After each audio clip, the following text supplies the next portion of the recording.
আসসালামু আলাইকুম। শুনছেন সংবাদ শিরোনাম। আশুগঞ্জের দুর্গাপুরে বাহাউদ্দিন মুন্সির বাড়িতে হামলা চালিয়ে ভাঙচুর ও লুটপাটের অভিযোগ উঠেছে।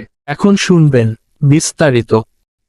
ব্রাহ্মণবাড়িয়ার আশুগঞ্জে দুর্গাপুরের পূর্ব শত্রুতার জেরে বাহাউদ্দিন মুন্সির বাড়িতে হামলা, ভাঙচুর ও লুটপাটের অভিযোগ উঠেছে প্রতিপক্ষের লোকজনের বিরুদ্ধে।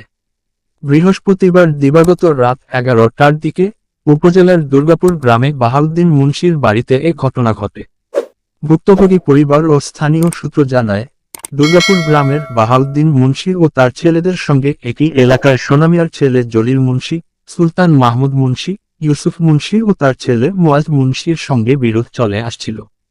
অভিযোগকারী বাহাউদ্দিন জানান, তারই ধারাবাহিকতায় পূর্ব পরিকল্পিতভাবে বৃহস্পতিবার রাতে দেশীয় অস্ত্র নিয়ে তার বাড়িতে অতর্কিত হামলা চালায় প্রতিপক্ষের প্রায় 8 থেকে 10 জন ব্যক্তি। হামলা চালানোর পর বাড়িতে থাকা সকলে প্রাণ রক্ষার্থে পালিয়ে গেলে প্রতিপক্ষ বাড়িতে থাকা জমি বিক্রির নগদ 20 লাখ টাকা, 15 লক্ষ টাকার মূল্যের স্বর্ণালংকার নিয়ে চলে যায়। এ সময় বাড়িঘরের মালামাল ভাঙচুর করে গেটে ও ঘরে তালা লাগিয়ে চলে যায়। বাহাউদ্দিন মুন্সি জানান, পূর্বের বিরোধের জের ধরে আগেও অতর্কিত হামলার শিকার হয়েছেন তারা।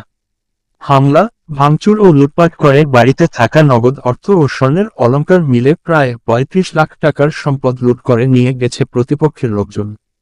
এই ব্যাপারে অপরাধীদের শাস্তি ও সম্পদ উদ্ধারের দাবি জানিয়ে 7 জনের নাম উল্লেখ করে আরও অজ্ঞাত কয়েকজনের নামে বিজ্ঞ আদালতে 2টি মামলা দায়ের করেন ভুক্তভোগী বাহাউদ্দিন মুন্সি। অভিযোগের বিষয়ে অভিযুক্ত ইউসুফ মুন্সি, সুলতান মাহমুদ মুন্সি, জলিল মুন্সি ও মুয়াজ মুন্সি জানান, বাহাউদ্দিন ও তার ছেলেদের সঙ্গে পূর্ব বিরোধ রয়েছে তাদের। শত্রুতা থাকার কারণে নিজের বাড়িতে নিজেরাই ভাঙচুর করে ঘরে তালা লাগিয়ে তাদের উপর দায় চাপানোর অপচেষ্টা চালায়। এসব কর্মকাণ্ডে তারা জড়িত নয়। তারা আরও বলেন, ঘটনাটি সম্পূর্ণ ভিত্তিহীন, বানোয়াট এবং মিথ্যা।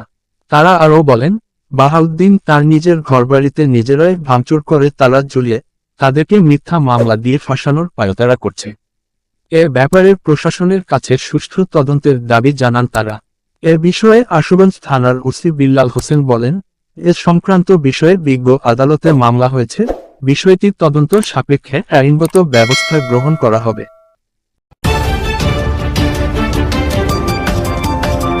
ব্রাহ্মণবাড়িয়া 24.নিউজ।